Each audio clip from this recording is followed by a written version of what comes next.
반갑습니다. 저는 주택금융연구원의 김가홍입니다. 예. 저희 사실 뭐 한 30분 정도밖에 저한테 주어진 시간이 없기 때문에 많은 얘기는 못 하고요. 공사와 관련된 몇 가지 재미있는 경제 얘기나 좀 하고 30분을 보내볼까 합니다. 혹시 중간에 궁금한 게 있으시거나 하면 언제든지 질문해도 되니까 제가 대학 강의를 하러 온 건 아니니까요. 편하게 말씀하시면 됩니다. 좀 생소하신 것들이 있을 거예요. 제가 좀 자료를 너무 많이 준비해가지고 어차피 다 못할 거니까 중간중간에 좀 점프하고 할게요. 혹시 여러분들 그 글로벌 금융위기는 많이 들어보셨죠? 예, 그게 한 2008년도부터 시작한 거기 때문에 한 15년 정도, 그래도 좀 시간은 지났습니다. 근데 그 금융위기가 오게 된 근간의 그 원인을 찾아보면 주택금융과 관련이 있죠. 서브프라임 모기지는 들어보셨죠? 그죠? 그 모기지가 주택담보대출입니다. 여러분들 집을 매매할 때 자금이 좀 부족하면 은행에 가서 대출을 받죠. 그걸 모기지라고 해요. 30년이든 40년이든. 제가 그거 다 아는데 왜 설명합니까? 라고 질문하실 것 같은데, 제가 여러분들 나이 때는 몰랐어요, 모기지가 부담되는지도. 그러니까 제 기준에 맞춰서 드리는 거니까, 뭐, 쉽더라도 좀 양해를 부탁드립니다. 어쨌든, 그 글로벌 금융위기가 2008년에 시작됐는데, 이 위기의 근간에 보면, 모기지 부실에서 발생했습니다. 근데 그 중에서도 서브프라임 모기지라고 하거든요. 미국에. 프라임 모기지가 있고, 서브프라임이 있어요. 그러니까 프라임은 좋은 거죠. 그러니까 뭐, 재무적으로 건전한 사람이 받아간 대출입니다. 그래서 그런 사람들이 대출을 못 받는 사람들, 그런 기준에 부합되지 않는 사람들은 서브프라임이라고 했어요. 이 녀석들을 엮어가지고 나중에 설명드릴 텐데, MBS라는 걸 투자 상품을 만들어가지고 시장에 막 판매하게 되는데, 부실이 막 발생하니까, 서브프라임들이 부실이 발생하니까 그 채권들도 사고를 일으키고요. 그 투자 채권을 사갔던 금융기관들도 부실이 발생하고, 은행이 부도가 나니까 은행이 필요했던 실물 경제의 기업들도 같이 피해를 보는 전 세계적으로 확산되는 구조가 나타난 것이 그 글로벌 금융위기입니다. 저는 뭐 대학 들어갈 때 IMF가 왔고, 제가 졸업하고 이제 취업할 때쯤 제 동기들이 다 취업할 때쯤에 금융위기가 왔기 때문에 경제위기와 함께한 그 세대입니다. 여러분들 15년 전이니까 잘 모르시죠, 그죠? 네, 이런 사태가 있었다라는 거고요. 이것이 발생하게 된 원인이 서브프라임 모기지와 관련된 부실이었는데, 이 녀석들은 너무 많이, 그러니까 리스크라는 게 이런 거잖아요. 위험이라는 게. 여러 개로 걸쳐서 분산시켜 놓으면 좀 안전해 보이죠, 그죠? 한 사람이 다 그 위험을 다 감수하지 않아도 되니까. 근데 구조화된 금융상품 같은 경우에는 여러 기관들이 조금씩 리스크를 이렇게 나눠 갖게끔 만들어 놓습니다. 좀 안전해 보이죠? 한쪽이 조금 잘못되더라도 그 피해가 이렇게 크지 않다라는 겁니다. 그러나 대규모 부실이 발생한 경우에는 피해가 전 세계로 확산되는 단점도 있습니다. 구조화된 금융이라는 것 자체가. 그러다 보니까 서브프라임 모기지가 부실이 발생했을 때 사실은 그냥 모기지, 채권 그냥 주담대의 부실이었는데 그 녀석들이 모기지 회사의 부실로 가고 은행으로도 가고 그러다 보니까 건설회사들도 이제 집을 안 짓게 되니까 같이 망하게 되는 거죠. 시장도 망하고 미국 경제도 망하고 미국 경제가 망하니까 세계 경제도 망하고 이런 식으로 도미노식으로 그 위기가 파급되게 된 겁니다. 그때 나타났던 여러 가지 현상들 중 지적되어 받았던 여러 가지 현상들 중 하나가 월스트리트의 이게 도덕적 해이라고 하는 거예요. 그러니까 여기 보시면 이제 뭐 가난한 사람들이 이제 신용도가 낮은데 이 사람은 가난한 사람들은 신용도가 낮죠, 그죠? 부실이 발생할 위험이 큽니다. 근데 이 사람들이 대출을 받으려고 하는데 금융기관에서 이렇게 스크리닝을 안 해요. 잘 검토해가지고 이 사람이 부실이 안 나고 대출을 잘 갚을 것 같은 사람한테 대출을 해줘야 되잖아요. 근데 실제로 그 당시에는 그렇지 않았다니까. 내가 알 게 뭐냐 이런 거죠. 그 당시 사파에 보면 오른쪽 그림도 보시면 저기 약간 거지 같은 사람이 있죠.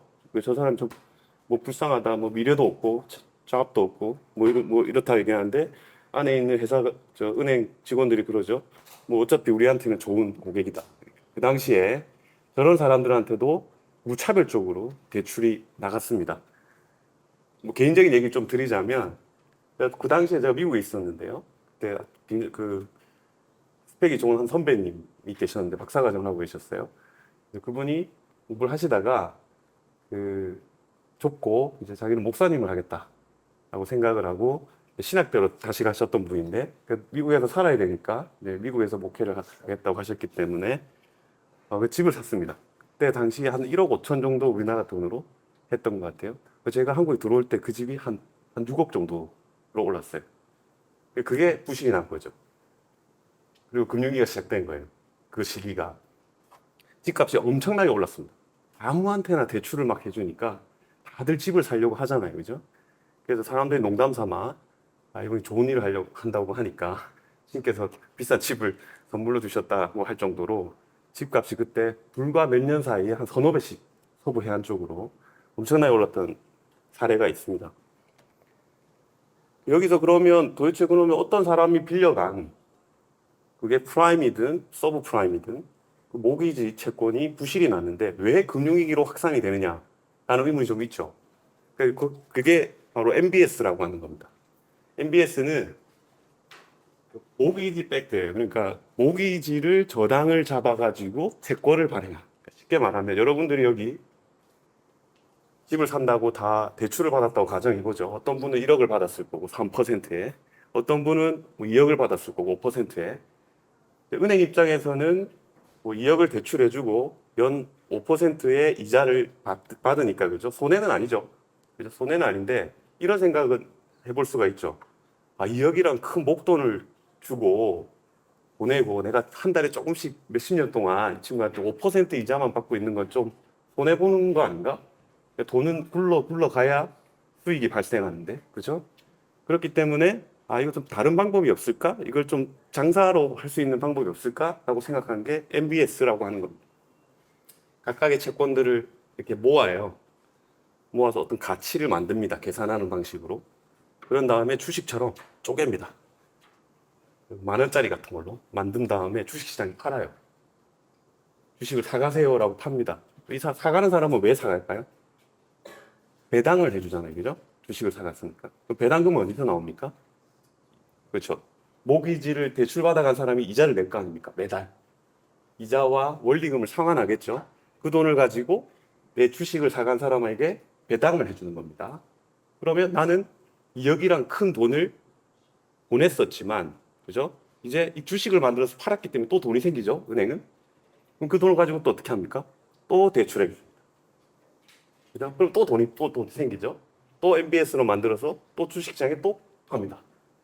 그죠?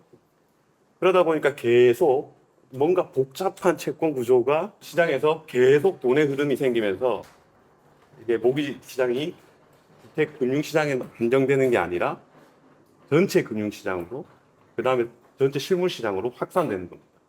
근데 이제 문제는 이런 거죠. 여러 사람 다 다른 조건에 있는 대출을 받아갔잖아요. 그러다 보니까 한 사람 한 사람을 주식으로 만드는 건 비효율적이죠, 그죠? 한 사람 채권을 그러니까 여러 개의 풀로 하나 만들어 가지고 주식시장에다가 판매하게 되는데 보통 뭐 미국 같은 경우에는 몇만 개 채권이 한 군데 들어가 있습니다. 그러다 보니까 저 안에서 뭔가 부실이 나도 도대체 어디서 얼마나 부실이 난지를 모르는 거예요. 당시에 부실이 났는데 지금 돈이 안 들어오고 있는데 도대체 어디서 문제가 생겼는지를 파악하기가 힘든 겁니다. 관리자들이. 그러다 보니까 이거 이상한데 하다가 이제 빵 터진 거예요. 그 당시에 나갔던 영화 같은 데 보면은 옆집에 개 이름으로 대출이 나갔다 그러잖아요. 그 MBS 채권, 그 채권 안에, 풀 안에 들어있는 채권을 나중에 사고 나서 들여다보니까 어떤 집, 그 사람 이름 같은 게 있는데 성은 없고 가서 찾아봤더니 옆집 개 이름이었다는 거예요. 그만큼 쉽게 대출을 막 해주고 그걸 채권으로 만들었는데 MBS 만드는 과정에 몇만 개가 하나 합쳐지니까 어디에 숨어 있는지 몰랐던 거죠. 물론 지금은 그렇게 안 합니다. 그래서 여러 가지 문제가 발생하면서 금융위기가 왔는데 우리나라에서는 유일하게 이 MBS의 발행과 운용 라이센스를 가지고 있는 기관이 주택금융공사입니다. 그러니까 주택금융공사가 뭐 하는 회사입니까? 라고 생각하면 이 MBS의 발행과 운용에 있다. 핵심적인 역할은 잘 몰랐죠. 이런 것들을. 그러니까 MBS 뭐 굉장히 안전하게 하고 있고요. 여기 보면 이제 그림을 그냥 그려놓은 겁니다. MBS의 발행과 운영에 대해서.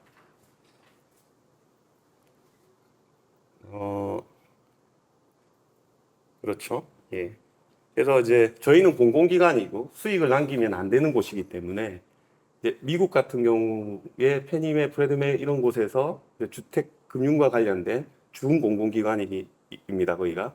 근데 그 기관들도 준공공기관임에도 불구하고 시장 논리가 굉장히 강합니다. 미국 같은 경우에는 자본주의 시장이 굉장히 발달되어 있기 때문에 그러다 보니까 그 보세요. 제가 이제 좀 점프를 했었는데 아까 채권을 발행해서 주식으로 발행하죠, 그죠? 그럼 내가 자금 흐름이 생겼으니까 또 대출해 주는 거죠. 또 계속 제출을 이렇게 할 수 있다는 것이 뭐냐면 저금리로 자금을 공급할 수 있다는 겁니다. 그냥 돈이 있으니까, 그죠? 여러분들의 좀 싼 금리로 대출을 해준다는 거예요. 그러니까 소비자도 좋은 거죠. 은행도 좋고, 그죠? 미국의 입장에서 보면 있는 돈을 이렇게 묶여놓는 게 아니라 계속 채권 시장 굴려가지고 더 싼 가격으로 사람들한테 대출을 또 해줄 수 있고 나는 돈 벌고 사람들도 싸게 돈 쓸 수 있고 이런 장점이 있는 거죠. 근데 특히 우리 이제 한국의 경우에는 유일하게 HF가 MBS 발행과 운영의 권한을 가지고 있는데 공공기관이다 보니까 수익을 안 남기니까 굉장히 싼 저금리의 모기지를 공급하고 있다라고 생각하시면 됩니다. 그러니까 미국의 주담대 금리랑 비교하면 큰 차이 나죠, 우리나라가. 그러니까 지금 공사에서 나가고 있는 보금자리론이나 뭐 이런 적격 대출 같은 저금리 대출이 나가고 있기 때문에 우리나라의 일반 은행 대출 금리가 함부로 못 올라가는 거예요. 공공기관의 금리가 뭐 지표 금리라고도 하던데 사람들이 자꾸 이걸 가지고 뭐 문제 있는 거 아니냐라고 하는데 사실은 많은 소비자, 그러니까 국민들이 혜택을 보고 있는 겁니다. 미국과 비교해 봤을 때는. 미국에는 준 공공기관이지만 수익을 남기기 때문에 지표금리의 역할을 잘 못해요. 그 MBS가. 근데 우리나라에서는 그런 역할을 충분히 하고 있다. 제가 볼 때는 훨씬 많이 차이 납니다. 금융위기와 관련된 MBS와 관련된 영화 3편 제가 봤던 건데 한번 시간 내면 보세요. 되게 재밌습니다. 유명한 사람도 많이 나오고. 그래서 이거는 이제 그 금융위기 이후에 뭐 바젤에서 얘기하는 그 은행을 관리 감독하는 국제기구 정도로 생각하면 되는데 여러 가지 이제 관리 감독 기준이 갈수록 강화되는 겁니다. 그러니까 사실 경제학이라는 게 좀 그래요. 저는 뭐 전공이 그쪽이지만 뭔가를 계속해서 규제하는데 항상 위기가 옵니다. 그런 구조인 것 같아요. 자본주의라는 시스템이. 그래서 제일 밑에 보시면 글로벌 금융위기 이후에 미국 투자은행의 자금 조달 방식 뭐 이런 거에 대한 규제가 새롭게 시작됐었고 또 모기지 MBS 투자 이런 것들에 대한 문제점을 지적해서 단기적으로 유동성이 문제가 발생했을 때 은행이 파산하더라. 그래서 유동성 규제를 강화하자라고 해서 규제 새로 만들고요. 근데 예전에는 이런 게 크게 문제가 안 됐었거든요. 은행을 운영하는 데 있어서. 근데 어느 날 갑자기 큰 위기를 겪고 나니까 이런 것들도 좀 규제를 해야 되는구나 라고 해서 관련 규제를 많이 만들었습니다.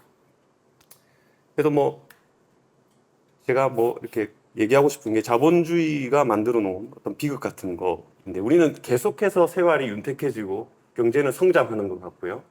그리고 여러분들은 100년 전에 여러분들 나이대의 사람들보다 훨씬 더 좋은 환경에서 공부하고 살아가고 있는 건 분명합니다. 그죠? 그러나 이것이 전부 다 자본주의 성장의, 경제 성장의 혜택만은 아니다. 늘 항상 위기가 있었고 그 위기를 이겨내는 또 새로운 이론들이 나오면서 수정 자본주의죠. 계속해서 수정해 나가면서 우리는 성장해 온 것이지 어떤 특정한 자본주의라는 시스템, 캐피탈리즘이라고 하는 것들이 여러분들을 이렇게 만들어 놓은 건 아니다라는 얘기입니다. 산업혁명 얘기예요. 여기 그림 보시면 이게 뭐냐면 그 당시 산업혁명 도시 노동자들이 저녁에 잠자던 그림입니다. 이게 줄을 이렇게 묶어놓고 이렇게 걸어놓고 한 4시간 정도 자고 하루에 뭐 18시간에서 뭐 19시간씩 노동에 시달렸죠. 이분들이 원래 뭐 하던 사람들이냐면 주변에서 농사 짓던 사람들이었죠. 뭔가 경제가 엄청나게 성장하는데 실제로 혜택을 본 건 전혀 없는 거죠. 농사가 짓는데 농사 지을 때가 훨씬 더 행복했을 거고요. 그 당시에 제일 심했던 게 이런 아동 노동이었습니다. 태어나서 2발로 걸을 때쯤 되면 하루에 10시간씩 일을 시켰어요. 그리고 이제 굴뚝노동자 체구가 작으니까 굴뚝 같은 데 들어가서 청소 많이 시켰죠. 여러분들 뭐 야구 하면 스윕했다 뭐 그런 얘기 하죠. 쓸다라는 뜻이잖아요. 그죠? 쓸다 이제 3연전을 다 이겼다 이런 스윕했다 그러죠. 빗자루 쓸다라는 뜻입니다. 그 당시에 영국의 아주 유명한 그 시인이 쓴 글에 보면 그 S를 빼면 윗이 되는데 윗은 울답니다. 그래서 굴뚝에 애들이 이렇게 빗자루질을 하는데 윗처럼 들린다. 그러니까 스윕을 하는데 윗처럼 들린다 이런 표현을 해요. 그만큼 그 당시에 뭔가 급격한 경제 성장이 일어나는 와중이었음에도 불구하고 실제로 개인의 혜택은 그렇게 경제적인 삶의 윤택함은 좋지 못했다. 오히려 더 악화된 사례가 많았다라는 겁니다. 자본주의가 태동하던 시대가 있었죠. 이제 뭐 여러분들이 아는 아담 스미스라는 아저씨가 뭐 그레스고 대학 교수님으로 계시다가 아 이거 재미가 없다 이래갖고 부잣집 아들 가정교사로 들어가서 전 세계를 돌아다니죠. 그리고 나서 책을 쓴 겁니다. 국부론이라는 책을. 그게 이제 경제학 시작이라고 생각해요. 일반적으로. 근데 꽤 많은 경제학 이론들이 그때 발생합니다. 뭐 무역 이론이라든지 생산자 이론이라든지 이런 것들이. 근데 여기 이게 그림을 보시면 아일랜드의 감자 대기근인데 그 여러분들 영국 저기 유럽에 많은 사람들이 굶어 죽었거든요. 실제로 아사한다는 우리나라도 마찬가지입니다. 근데 유럽 역사에 볼 때는 굶어 죽는 사람이 갑자기 없어지는 시기가 있습니다. 그때가 언제냐면 감자가 보급된 시기예요. 감자라는 녀석이 참 좋은 게 그냥 아무데나 땅에 파묻어 놓으면 자기가 알아서 막 자라고. 그래서 감자가 주식이었어요. 근데 이제 아일랜드가 그때 이제 뭐 잉글랜드의 그 식민지처럼 있을 때인데 감자 마름병이라고 해서 그러니까 모든 아일랜드 사람들의 주식이 감자였죠 그 당시에는. 근데 갑자기 감자 마름병이라는 이상한 병이 돌아가지고 감자가 이제 다 썩어 나가기 시작해요. 그러면은 사실 그 영국의 그 다른 지역에는 식물 그 식량이 좀 남아 도니까 경제적으로 보면 이렇게 교역을 해서 그죠? 이렇게 필요에 따라서 그분들의 식량을 공급해 줘야 됐음에도 불구하고 당시에 경제학 좀 한다는 영국 잉글랜드의 학자들이 곡물법이라고 하는 이상한 법률을 통과시켜서 수출을 막아버려요. 그리고 아일랜드에 180만 명 가까이 추정치로 180만 명이 순식간에 굶어 죽습니다. 미국의 왜 아일랜드 이민자 뭐 이런 영화에 헐리우드 영화 보면 그런 거 많이 나오죠. 우리 조상이 아일랜드에서 왔다. 다 그때 먹을 게 없어서 이민 갔던 아일랜드 사람. 그래서 아일랜드인들은 영국인 그 잉글랜드인에 대한 그 굉장한 불신이 있어요. 그래서 여기 지금 더블린 수도에 가면 아직도 이런 게 있어요. 그리고 여왕이 죽었다. 이게 뭐 축하하고 그리고 그 지금 보면 1인당 GDP 기준으로 보면 잉글랜드보다 아일랜드 훨씬 더 많이 살죠. 그 역전하는 기간이 있는데 한 2000년대 초반이었나? 중반이었나? 그때 1인당 GDP를 역전하는 그 해에 자기들이 너무 좋아서 탑을 쌓았다 그러죠. 그만큼 뿌리 깊은 어떤 불신이 있는데 국가 간에 경제학이 만들어낸 어떤 비극 같은 거였다라는 겁니다. 금융이라고 뭐 다르겠습니까? 그죠? 뭐 완벽한 이론은 없습니다. 여러분들 잘 아시겠지만 금융자본주의도 언제나 사고를 일으키고 문제를 일으킵니다. 인간의 탐욕은 끝이 없다. 뭐 이런 거랑 같은 거죠. 아무리 규제해도 또 돈에 대한 그런 욕심, 이기심은 또 새로운 문제를 만들어냅니다. 근데 그것이 성장을 자극하기도 하고요. 때로는 뭐 금융위기 같은 문제를 일으키기도 하죠. 꽤 많은 이론들이 진행됐어요. 옛날에는 뭐 그냥 시작은 요즘 뭐 대선 토론회 누가 얘기했던 케인즈가 이제 매크로가 시작된 거죠. 이 아저씨는 뭐 굉장히 건방지기도 하고 그죠. 자기 앞에 있던 모든 경제학자를 더 클래식이라고 고전학파라고 하고 자기는 새로운 어떤 경제학을 만든다 해가지고 케인즈가 만들어서 이제 뭐 뉴딜 정책, 유효 수요입니다. 그러니까 많이 정부가 역할이 커져야 경기가 안 좋을 때 정부가 막 돈을 쏟아 부어야 된다. 그래야 돈이 돈다. 이런 논리예요. 그러다가 뭐 통합하고 나오고요. 프리드만 아저씨는 이거죠. 그 맨큐의 경제학 책에 보면 챕터 얼마 뒤에 보면 헬리콥터에서 이렇게 돈을 뿌리는 사파가 있습니다. 또 얼마 가면 아마 보셨을런가 모르겠는데 다 의미가 있어요. 이 아저씨가 시카고대 교수인데 하버드에서 뭐 논문을 좀 발표해 줘라고 했다 갔더니 학부생들을 이렇게 앉혀놓은 거야. 그러니까 기분 나쁘죠, 자기는. 그죠? 그래서 자기 자료를 이렇게 탁 던지면서 이렇게 이것이 헬리콥터 페이퍼다 하고 이제 집에 가버려요. 시카고로. 그 의미가 뭐냐면 통화량을 늘리는 가장 좋은 방법은 헬리콥터에서 돈을 뿌리는 거다 이 말입니다. 자기가 주장했던 거예요. 모든 경제는 통화에 의해서 결정된다라는 주장입니다. 쉽게 말하면 그러다가 뭐 루카스 비판 이런 게 나옵니다. 뭐 합리적 기대 가설 뭐 이런 것들인데 자세한 내용은 그 학과의 교수님들한테 배우면 되고요. 한 학기를 해도 모자란 철학이기 때문에 간단한 건 이런 거예요. 여러분들이 한 3년 정도 고등학교를 등교하는데 안전하게 보냈습니다. 왔다 갔다 아무 문제 없이. 근데 어느 날 갑자기 갔는데 깡패를 만나서 만 원을 뜯겼어. 그죠? 어제. 그리고 오늘도 집에 돌아가는 길에 또 그 친구를 만나서 그 길로 갔는데 그 친구를 만나서 또 만 원을 또 뜯깁니다. 그럼 내일 내가 그 길로 갈 거냐? 말 거냐? 이런 생각을 하죠. 자, 전통적 경제학 분석 방법 중에는 3년 중에 이틀이잖아. 그죠? 그러니까 그럴 확률은 지극히 낮아라고 생각할 수도 있죠. 그러나 합리적으로 이틀 연달아 그 길에서 돈을 뺏겼단 말이에요. 가장 최근 이틀에.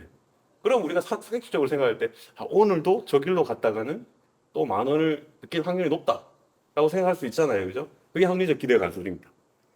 과거의 전통적인 경제학 이론들은 전체 평균 이런 걸 보고 어떤 경제적 분석을 시행했는데 실제로 시경제는 그렇게 움직이지 않더라. 어떤 기대, 그거의 리저너블한 단계에서의 기대가 큰 영향을 미치더라라고 해서 이걸 반영해야 된다라고 했던 주장이고요. 그 다음에 이제 맨큐죠. 신케인지안.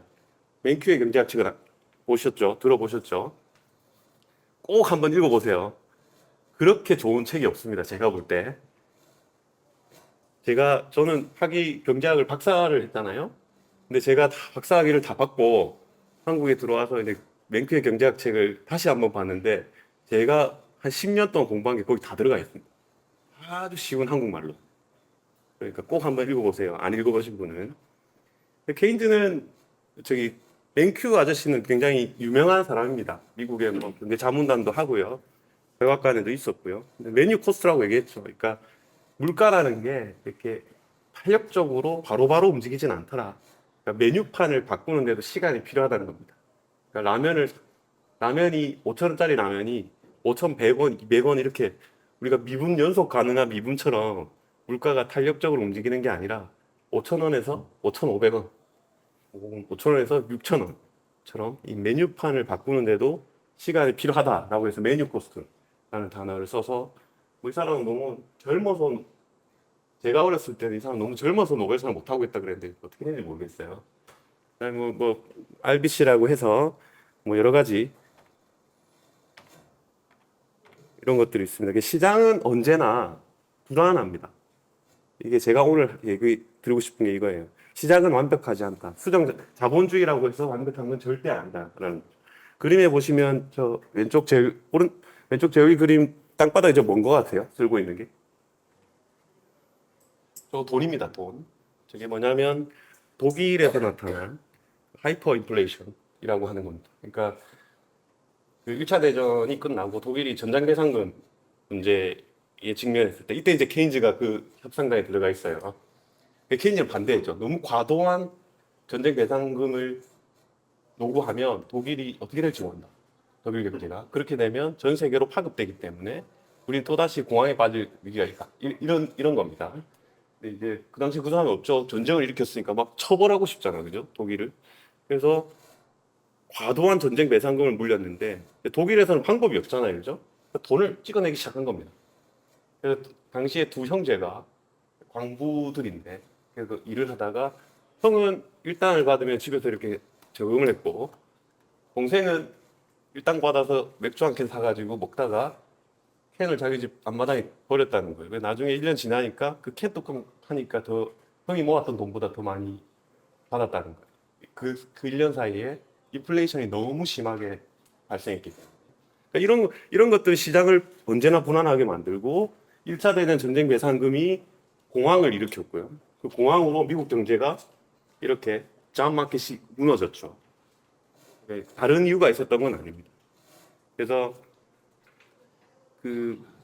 저 세계 경제공황이 오기 직전에 미국의 대통령은 자기 나라 국민들에게 라디오 연설로 뭐라고 했냐? 우리한테는 퍼머넌트한, 그러니까 영원한 번영만 있을 뿐이다 그랬어요. 그러니까 모든 사람들이 다 자기 2층짜리 집을 가지고 자동차를 한 대 가지고 집에 냉장고가 있고 TV가 있고 세탁기가 돌아가는 미국의 전 중산층이 대부분이다라고 생각할 정도로 확신에 차서 경제가 그렇게 어려운 게 아니다.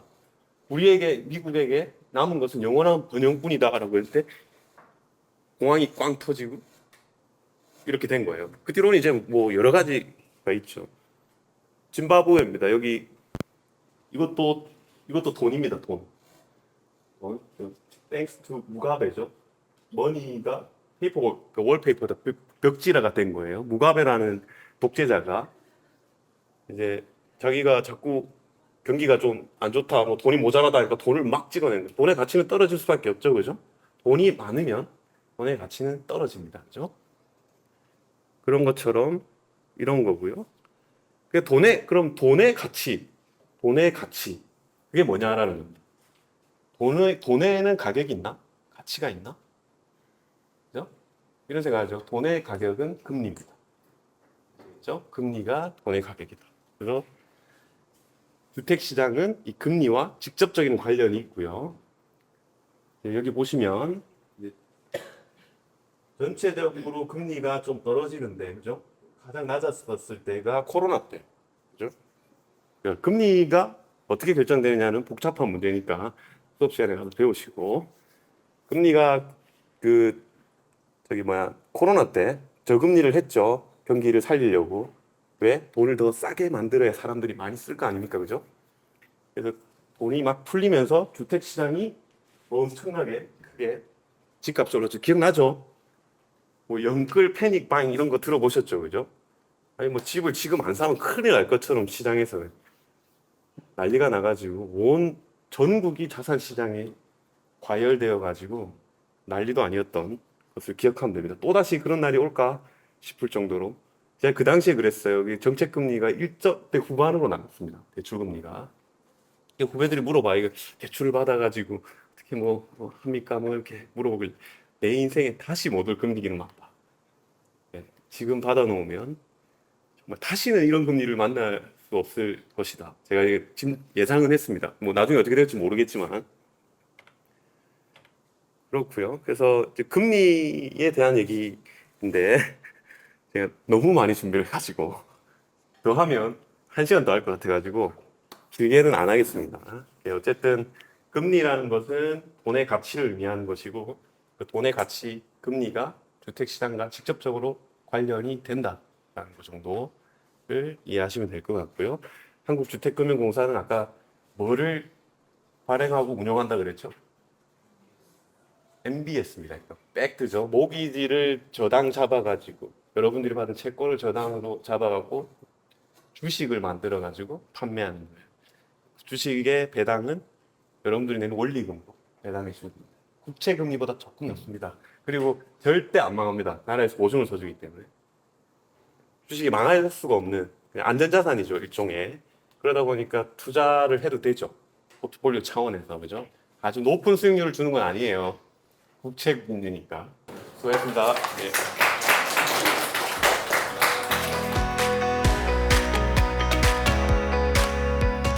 인사부에 근무하고 있는 김진욱 대리라고 합니다. 반갑습니다. 저는 지금 인사부에서 채용 업무 담당을 하고 있고요. 오늘 이 재밌지 교육 과정에 편성된 저희 공사 채용 설명회를 좀 진행을 해볼까 합니다. 먼저 오늘의 강의 목차는 다음과 같습니다. 좀 간략하게 저희 공사 소개를 좀 진행을 하고 2025년도 올해 채용 계획과 또 채용 준비 방법에 대해서 좀 말씀드리고요. 그리고 나서 저희 공사의 인사 제도 같은 거를 간략하게 소개한 후에 마무리하도록 하겠습니다. 먼저 저희 한국주택금융공사는 한국주택금융공사 법에 의거해서 설립된 준정부기관입니다. 여기 저희 공사 이름에서 보실 수 있듯이 그 주택과 관련된 금융상품을 제공하는 금융회사라고 보시면 될 것 같습니다. 그리고 아래에 적혀 있는 것처럼 저희 공사가 운영하고 있는 이제 굵직한 네 가지 사업을 보실 수 있는데요. 먼저 정책 모기지, 그리고 유동화 증권 발행, 주택금융신용보증, 그리고 주택연금 이렇게 총 네 가지의 굵직한 사업을 진행을 하고 있습니다. 각 사업별로 조금 간략하게 그 구조를 조금 설명을 해드리려고 하는데요. 먼저 정책 모기지 사업입니다. 정책 모기지는 다들 좀 들어보셨을 것 같은데 바로 주택담보대출입니다. 주택담보대출은 이제 주택을 구입하려는 수요자에게 그 주택을 담보로 해서 이제 대출을 해주는 그런 상품입니다. 일반적으로 뭐 은행이나 다른 금융기관에서 제공하는 주택담보대출이랑 구조적으로는 큰 차이는 없습니다. 하지만 저희 공사의 그 상품은 여기 써 있는 것처럼 장기, 그리고 분할 상환, 고정금리를 제공한다는 점에서 조금 장점이 있습니다. 먼저 저희 공사는 상품을 최소 10년 만기부터 시작해서 일정 요건에 해당하면 40년 그리고 50년도 만기를 설정할 수 있는데요. 이렇게 만기를 길게 설정하면 월별로 상환해야 되는 금액이 조금 작아지면서 그 채무자의 상환 부담을 줄일 수 있습니다. 그리고 또 저희 공사 상품은 처음 이제 대출을 실행할 때부터 쭉 똑같은 금리가 유지되는 고정금리 상품입니다. 그래서 이제 그 채무자들이 금리 변동 위험을 조금 줄일 수 있는 그런 상품이기 때문에 좀 장점을 가지고 있습니다. 그리고 두 번째로는 유동화 증권 발행 사업인데요. 유동화 증권, 저희 공사는 MBS 그리고 MBB 같은 증권을 발행을 해서 그 투자자들에게 판매를 하고 그 판매 대금을 활용해서 다시 정책 모기지 사업을 일으키는 구조를 가지고 있습니다. 조금 쉽게 말씀을 드리면 저희가 주택담보대출을 실행을 하면 그 채무자로부터 이제 원금과 이자를 수취할 수 있는 권리가 생기게 되는데요. 그 권리가 바로 채권, 주택저당 채권이라고 보시면 될 것 같습니다. 그 개별적인 채권들은 이제 그 현금 흐름의 규모가 작기 때문에 투자자들에게 이제 어필이 잘 안 되는 상품인데 이제 그 정책 모기지 발급을 했던 그 총량을 모아서 크게 사이즈를 키우고 나면 그 좀 투자자들에게 어필이 되는 좋은 금융 상품으로 만들 수 있습니다. 그리고 이 상품은 저희 공사, 즉 대한민국 정부가 지급 보증을 하는 안정적인 상품이기 때문에 저희는 이 증권을 시장에 판매하고 또 그 판매 대금을 다시 정책 모기지 사업에 사용하고 있는 그런 선순환 구조를 잘 갖추고 있다고 보시면 될 것 같습니다. 그래서 이 정책 모기지랑 유동화 증권은 말씀드렸다시피 굉장히 밀접한 관계를 가지고 있어서 저희 공사 내에 유동화 사업본부 내에 같이 속해 있습니다. 다음은 주택금융 신용보증입니다. 앞서 말씀드린 정책 모기지 같은 경우에는 이제 말씀드렸다시피 주택이라는 담보가 있는데 전세의 경우에는 이제 그런 담보가 별도로 없습니다. 그래서 여러분들이나 저나 이제 은행을 찾아가서 뭐 전세를 살기 위해서 대출을 해달라고 하면 대출이 아예 되지 않거나 혹은 저희가 원하는 만큼 대출을 실행을 못할 수도 있습니다. 그런 상황이 발생했을 때 저희 공사가 그분들에게 이제 보증서를 발급해서 쉽게 말하면 이 채무자가 돈을 갚지 못하면 저희 공사가 대신 갚아주겠다라고 보증을 선다고 보시면 될 것 같습니다. 그래서 이제 일반 개인 국민들은 이런 전세 보증을 활용해서 뭐 전세나 월세 상품 등을 이용할 수 있고 또 여기 사업자 보증이라고 적혀 있는 것처럼 이제 주택 건설 사업자들은 저희 공사 보증서를 통해서 주택 건설을 원활하게 진행할 수 있습니다. 그리고 마지막으로는 주택연금 보증인데요. 주택연금 혹시 들어보셨을지 모르겠는데 주택연금이라는 상품은 이제 살고 있는 집을 담보로 해서 일정 금액의 연금을 사망 시까지 수령하는 상품입니다. 최근에 뭐 각종 매체에서 고령화가 다가오고 있다 이런 얘기 많이들 들어보셨을 거예요. 그래서 저희 공사 주택연금 상품은 이제 살고 있는 집을 담보로 하고 그 집에서 사망할 때까지 계속 쭉 살 수 있다는 장점이 있고 또 신청자의 나이나 혹은 주택 가격을 고려한 뭐 적절하고 합리적인 금액을 사망 시까지 또 연금으로 지급받을 수 있다는 점에서 앞서 말씀드린 그런 노령화 사회에서 그 노인분들의 그런 생활의 어려움을 조금 덜어드릴 수 있는 그런 상품이고 앞으로도 그 중요성은 점점 더 커질 거라고 예측을 하고 있습니다. 그리고 주택금융 신용보증이랑 주택연금보증은 저희 공사의 기금사업본부에 같이 속해 있습니다. 이렇게 네 가지 저희 공사 이제 굵직한 상품 소개를 마쳤는데요. 이런 상품들에 관련된 내용은 저희 공사 홈페이지에 방문하시면 지금 제가 말씀드린 것보다 훨씬 더 자세하고 잘 설명이 돼 있으니까 저희 공사 취업에 관심이 있으신 분들은 홈페이지 꼭 방문하셔서 조금 잘 파악해 보시면 좋을 것 같습니다. 그리고 잠시 저희 공사의 미션과 비전, 그리고 조직 문화를 조금 말씀을 드리려고 합니다. 저희 공사의 미션은 여기 적혀 있는 것처럼 주택금융의 장기적, 안정적 공급을 통해 국민 복지 증진과 국민 경제 발전에 기여한다는 것이고, 비전 같은 경우에는 국민의 주거 행복을 함께 이루어가는 주택금융 선도 기관이라고 되어 있습니다. 저도 그랬고 여러분들도 그러실 거고, 이제 미션이나 비전 같은 게 채용이랑 무슨 상관이 있냐고 조금 궁금해하실 수도 있는데요. 저희 공사뿐만 아니라 모든 회사는 이렇게 큰 미션과 비전을 가지고 그 미션과 비전에 따라서 경영 방침을 설정한 후에 그 경영 방침에 따라서 여러 가지 사업들을 좀 실행을 하게 되어 있습니다. 그리고 채용이란 거는 그런 사업들을 실행하게 될 직원들을 뽑는 과정이라고 보시면 되는데, 그래서 좀 그런 연관이 있으니까 이런 미션과 비전도 잘 살펴보신 다음에 지금까지 쌓아왔던 역량이나 경험들을 이런 공사의 미션과 비전에 조금 일치시켜 보시면 조금 더 취업 준비 과정에 도움이 될 수 있지 않을까 싶습니다. 여기 나와 있는 모든 내용들도 저희 공사 홈페이지에 다 있으니까 혹시 필요하시면 참고하시면 될 것 같습니다. 그리고 간단하게 저희 공사의 조직 구조를 소개를 시켜드리겠습니다. 먼저 본사는 저 4개 본부 그리고 26개의 실, 즉 부서로 이루어져 있습니다. 일전에 말씀드렸던 그런 저희 공사의 주요 사업들에 대한 제도를 조금 기획하고 정비하는 여기 유동화 사업본부, 기금 사업본부 보실 수 있고요. 그리고 제가 속해 있는 인사부나 기획조정실, 재무회계부, 감사실처럼 모든 회사에서 일반적으로 볼 수 있는 이런 지원부서도 운영을 하고 있는 걸 볼 수 있습니다.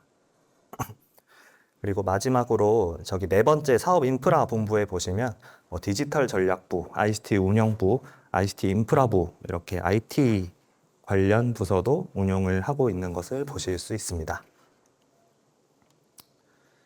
그리고 저희 공사는 지사를 전국에 총 30개 지사와 센터를 운영을 하고 있습니다. 방금 말씀드린 것처럼 저희 공사 상품 자체가 일반 국민들하고 굉장히 밀접한 관계를 이루고 있기 때문에 좀 그런 분들의 접근성을 높이기 위해서 이렇게 모든 지역의 지사를 운영을 하고 있고, 아시다시피 다른 공공기관에 비해서 그렇게 지사의 수가 많은 건 아닙니다. 여기 보시는 것처럼 서울을 필두로 해서 지방 광역시 그리고 각 도의 이제 가장 큰 도시에만 위치를 하고 있다고 보시면 될 것 같습니다. 그리고 옆에 보시면 저희 공사 해외 사무소를 확인하실 수 있는데요. 작년에 저희가 이제 런던 사무소 개소를 했고, 또 그 전에 싱가폴, 뉴욕 사무소를 개소를 해서 총 3개의 해외 사무소를 운영하고 있습니다.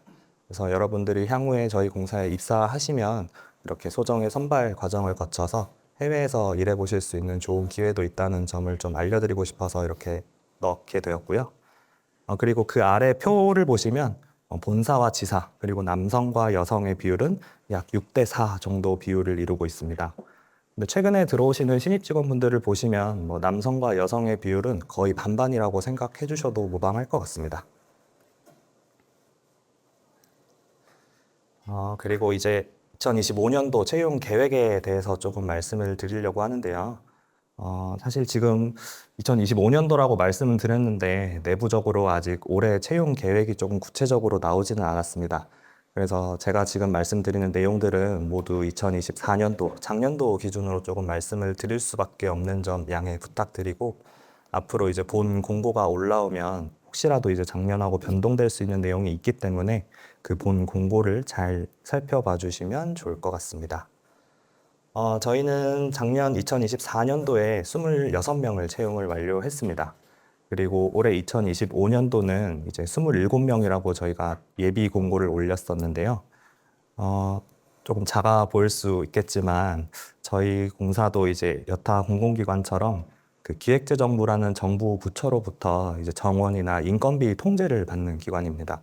그래서 저희가 이제 모실 수 있는 만큼 충분히 모시지 못하는 점은 조금 양해 부탁드리고, 그럼에도 불구하고 지금 저희 인사부에서는 뭐 수시로 이제 증원이 되는 그런 과정이나 아니면은 뭐 직원들의 임금 피크, 정년퇴직, 그리고 휴직, 복직 등을 좀 종합적으로 고려해서 저희가 최대한 채용할 수 있는 여력까지는 채용을 하려고 계획을 하고 있기 때문에 사실 지금 말씀드렸던 27명보다는 조금 더 많아질 가능성이 더 클 것 같습니다. 그리고 세부 전형은 크게 이제 수도권, 비수도권 이렇게 나눠 보실 수 있을 것 같습니다. 그리고 대졸 수준과 고졸 부문으로 나눠져 있고, 여기 계신 분들은 대부분 다 대학교 이제 재학하시거나 졸업하셨을 것 같아서 그 대졸 수준 기준으로 말씀을 드리겠습니다. 여기 수도권 지원 자격 같은 경우에는 여기 나와 있는 것처럼 서울, 경기, 인천, 그리고 해외 지역에 위치한 대학교 소재한 대학에 다니고 계신 분으로 이해를 하시면 될 것 같고요. 여기 비수도권은 방금 말씀드렸던 그 4개 지역 외의 지역에 위치한 대학에 재학하거나 졸업한 분들을 대상으로 합니다.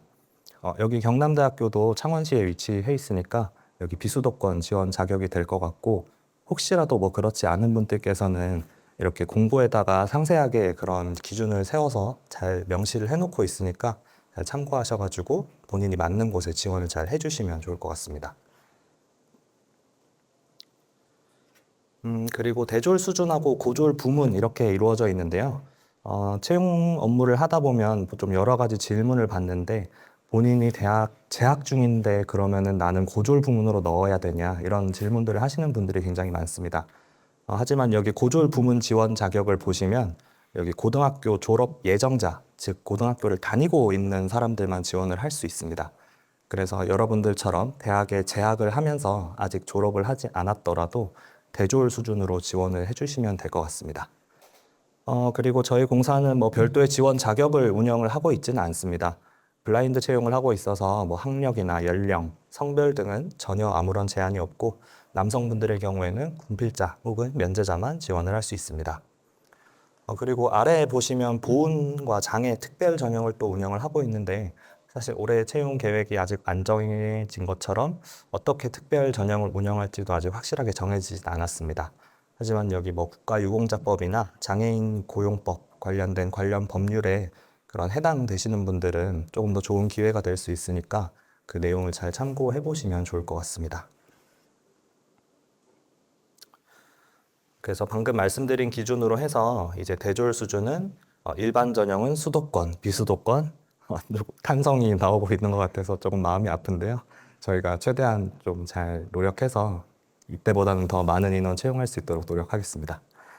조금 이어서 말씀을 드리면 대졸 수준 5급 일반 전형 수도권, 비수도권, 행정, IT로 나눠져 있고, 행정은 경영, 경제 이렇게 해서 총 3가지로 채용을 완료했습니다. 그리고 작년도는 이제 특별 전형, 보훈 특별 전형을 운영을 해서 총 2명의 인원을 특별 전형으로 채용을 했었고요. 그리고 고졸 부문으로도 IT 포함해서 총 3명, 그리고 총 채용 규모는 26명이었습니다. 지금 내부적으로 저희 인사부에서는 7월 혹은 8월 초에 좀 채용 공고를 하고 12월 말 정도에 입사를 하는 걸 목표로 채용 준비를 하고 있습니다. 그리고 옆에 나와 있는 그림은 저희 공사 이제 채용 정보 알림이 시스템이라는 건데요. 이제 취업 준비를 하다 보면 사실 저희 공사만 취업 준비를 하는 게 아니라 여러 가지 이제 회사에 지원을 하시게 될 건데, 그러다 보면 이제 그 일정들이 굉장히 좀 혼란스럽더라고요. 언제 공고가 올라오는지 외부에서는 좀 알 수가 없으니까 저희 공사 홈페이지에 여기 알림이 서비스를 구축을 했습니다. 여기 채용정보 서비스 알림이에다가 이제 핸드폰이랑 이메일을 등록해 놓으면은 실제 저희 공사에서 채용 공고를 업로드하면 그 등록해 놓은 문자나 이메일로 공고가 이제 올라갔다는 사실을 알려드리고 있으니까, 저희 공사 채용에 관심이 있으신 분들은 공고를 좀 놓치지 않게 이런 알림이 서비스도 이용해 보시면 좋을 것 같습니다.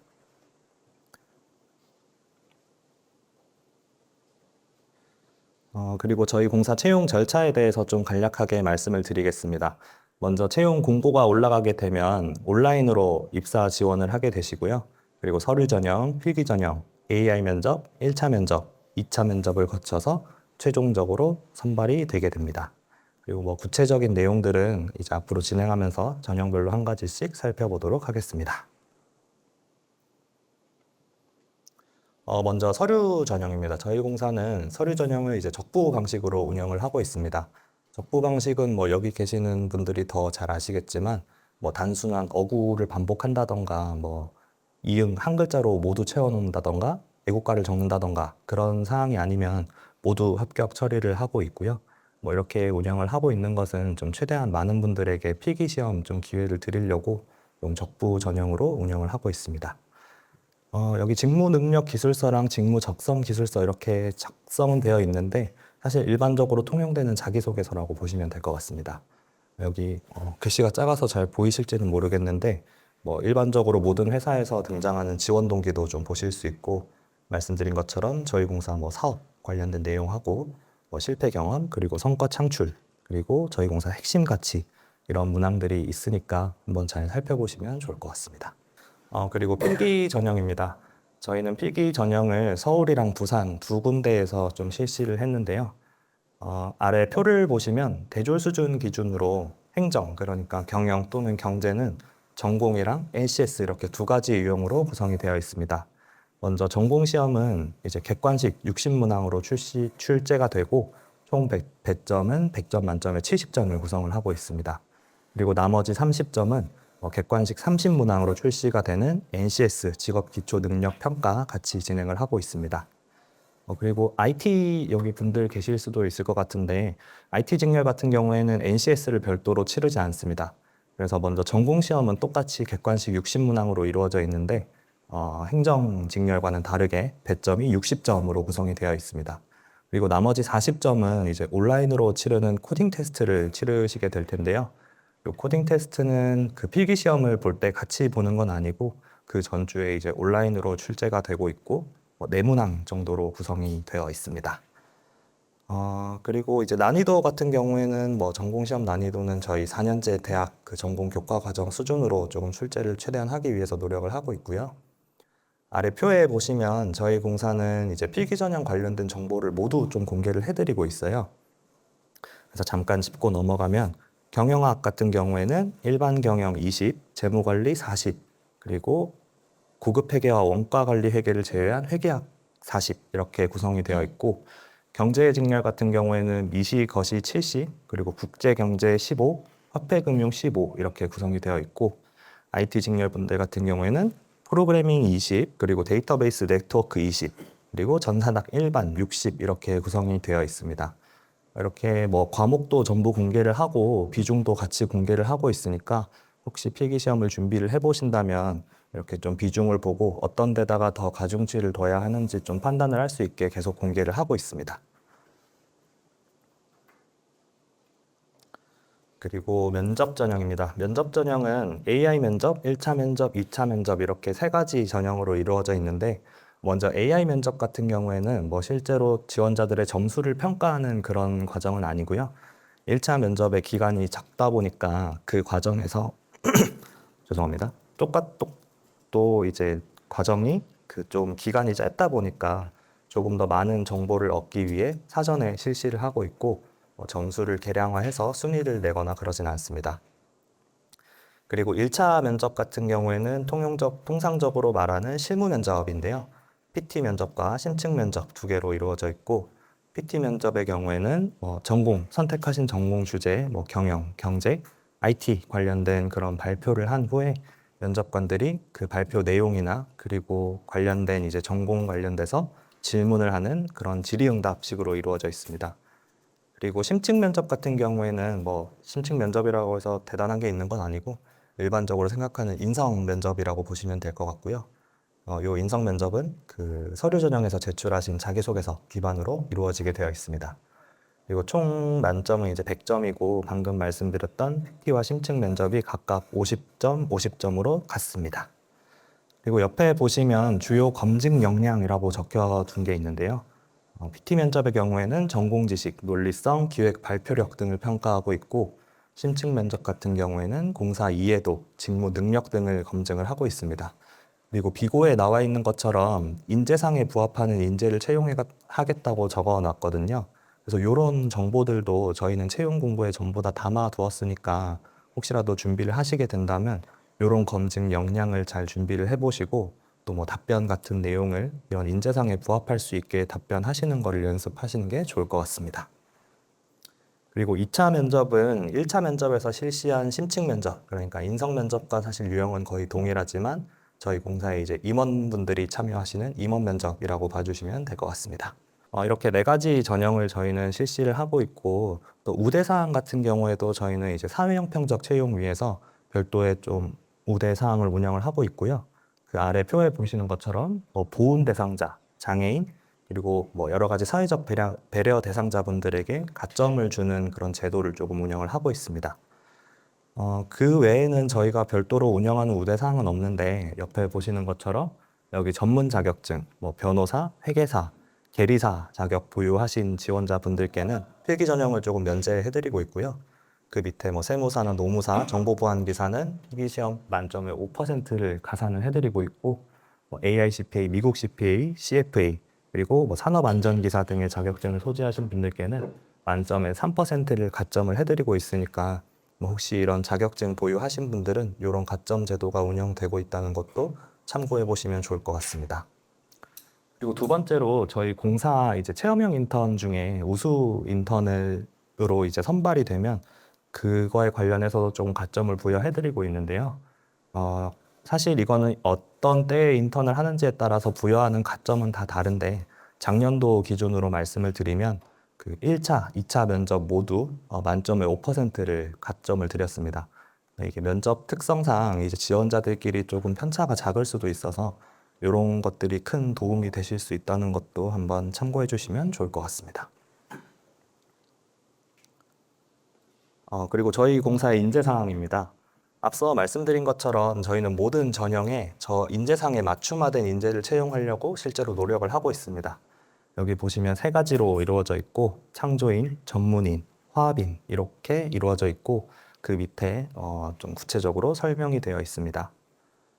그래서 앞서 말씀드린 것처럼 정말로 이런 인재상이 중요한 내용이니까 혹시라도 저희 공사 채용을 준비하시게 된다면 공사 홈페이지에 공개된 인재상 반드시 참고해가지고 자기소개서를 작성하시거나 면접 준비에 참고해 보시면 좋을 것 같습니다. 내용들이 되게 조금 뻔할 수도 있는데, 그래서 저희가 직접 여기 근무하고 계시는 과장님들이나 차장님들 조금 어느 정도 근무를 하신 분들을 대상으로 조사를 한 결과인데요.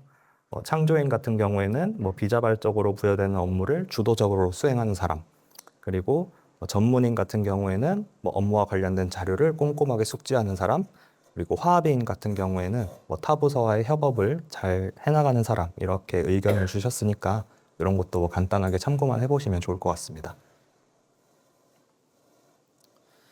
그리고 전형별 준비 방법에 대해서 조금 말씀을 드리자면, 먼저 서류 전형 관련해서 아까 제가 이제 적부 방식으로 운영을 한다고 했는데 절대 대충 적으시면 안 됩니다.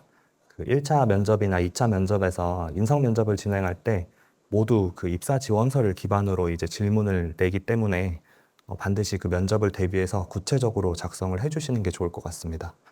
실제로 저희는 이거 면접 전형을 진행하기 전에 그 면접관들과 이제 합숙을 하면서 진행을 하고 있는데요.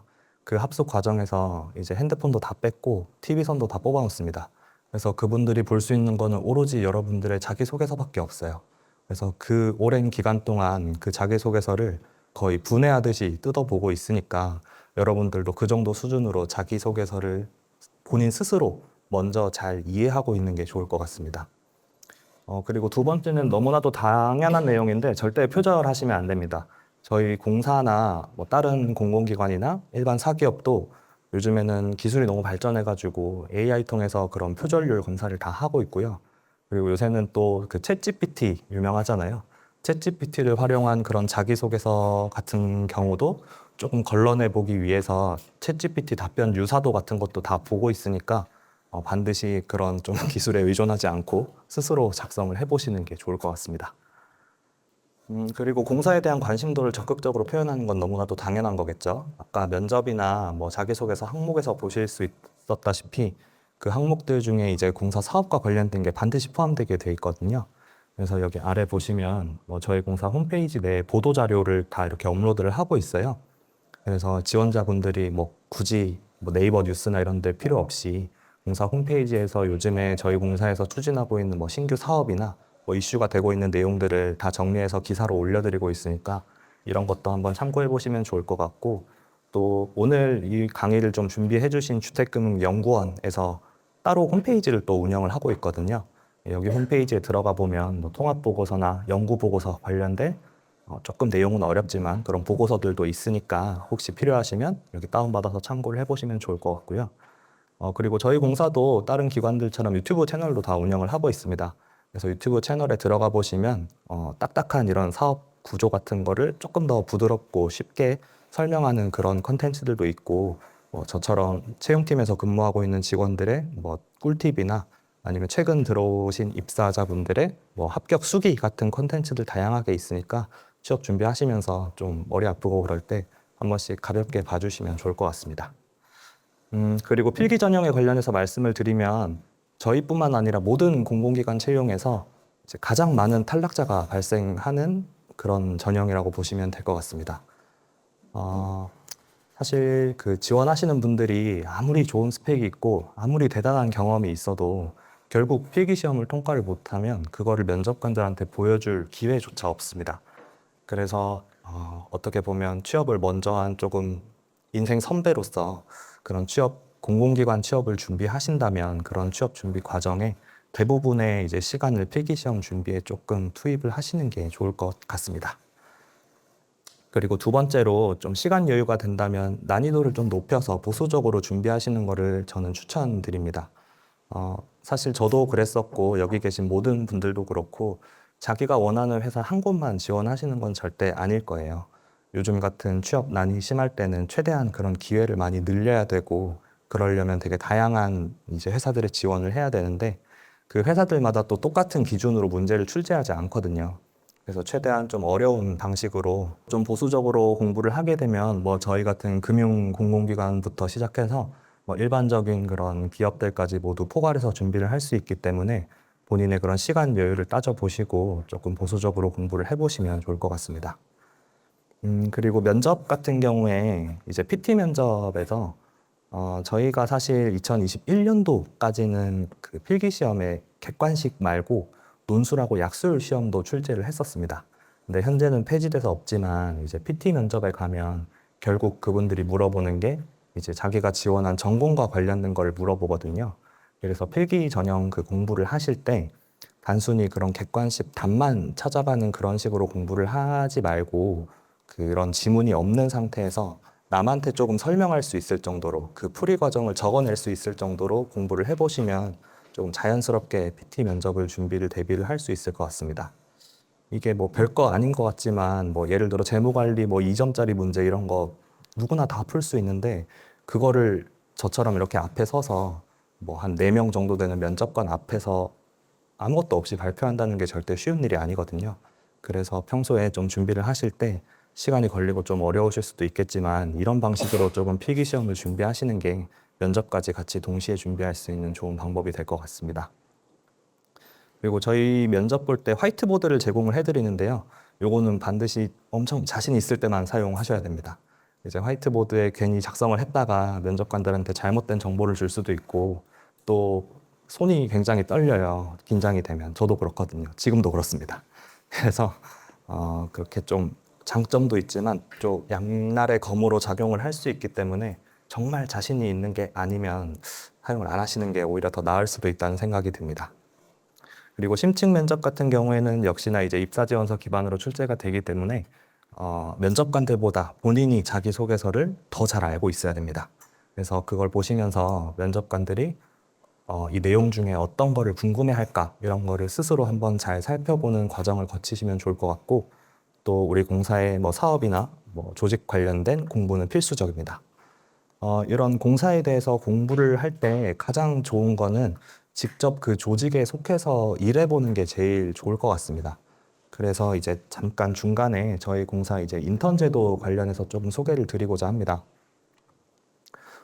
저희 공사는 일단 뭐 간담회나 뭐 지원자, 근무자 대상 설문조사를 하고 뭐 채용 설명회 같은 데 나가서 직접 이제 현장에서 목소리를 들으면서 저희 HF형 인턴 제도를 기획해서 운영을 하고 있습니다. 먼저 구직자 친화적으로 채용을 하고 있는데요. 저희 공사는 채용 공고를 올린 후부터 입사하기까지 약 37일 만에 채용을 완료해서 지원자들이 굉장히 빨리 이제 정보를 받아보실 수 있게 신속하게 채용을 하고 있고요. 그리고 이제 기획재정부로부터 그 청년 인턴 운영 비율을 공고받는 게 7%인데 저희는 약 38%, 39%까지 운영을 하면서 굉장히 많은 인원을 채용을 하고 있습니다. 실제로 작년 같은 경우에는 400명 넘게 채용을 해서 좀 많은 인원을 채용을 하고 있고 또 이제 학사 일정이 좀 인턴 근무를 하게 되면은 되게 좀 불편함을 느끼시는 분들이 많아요. 예를 들면 6개월 기준으로 뭐 5월에 시작해서 11월에 끝나게 되면 총 1년을 휴학을 해야 되잖아요. 그래서 저희는 좀 최대한 그런 빈 공간이 조금 적게 할 수 있게 상반기 기준으로는 2월부터 8월까지 근무를 했고 하반기 기준으로는 8월부터 다음 해 2월까지 근무를 하게 이제 설정을 해가지고 여러분들의 학사 일정에 최대한 차질이 없도록 조금 구성을 하고 있습니다. 그리고 이제 인턴 제도에 관련해서 좀 들어보셨을지 모르겠지만, 뭐 독서실 인턴이라는 단어가 있을 정도로 뭐 인턴분들에게 아무런 과업도 부여를 하지 않는 곳들이 많은데, 저희 공사에서는 뭐 심사 서류를 정리한다던가, 뭐 지사에 내방하는 고객을 응대한다던가, 이런 업무를 실제적으로 경험을 해볼 수 있게 진짜 업무를 드리고 있습니다.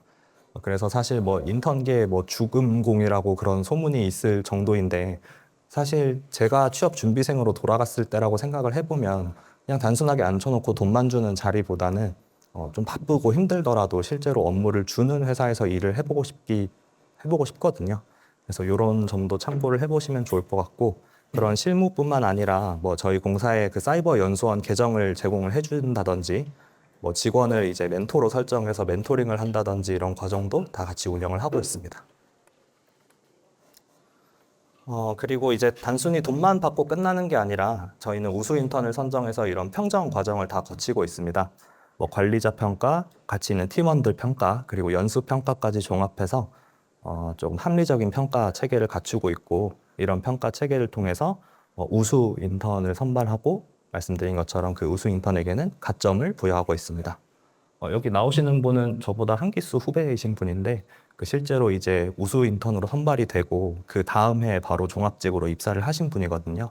그래서 이런 것들도 있다는 거를 잘 참고해 주시면 좋을 것 같습니다. 그리고 저희 공사 근무 조건입니다. 먼저 대졸 수준 기준으로 말씀을 드리면 종합직원 5급으로 입사를 하시게 되고, 근무지는 부산광역시에 위치한 본사와 아까 보여드린 전국에 위치한 지사에서 근무를 하시게 됩니다. 그리고 기본 연봉 같은 경우에는 이제 4,400만 원 수준으로 작성이 되어 있는데, 저 4,400만 원은 뭐 기타 수당이나 이런 것들이 다 제외된 기본 연봉이라서 뭐 그런 수당까지 포함되면 5천만 원이 조금 넘어가는 수준이라고 보시면 좋을 것 같습니다. 그리고 부서 배치는 저희 공사는 이제 순환 근무를 실시를 하고 있습니다. 근데 이제 순환 근무라고 해서 그냥 인사부에서 마음대로 아무데나 보내는 건 아닙니다.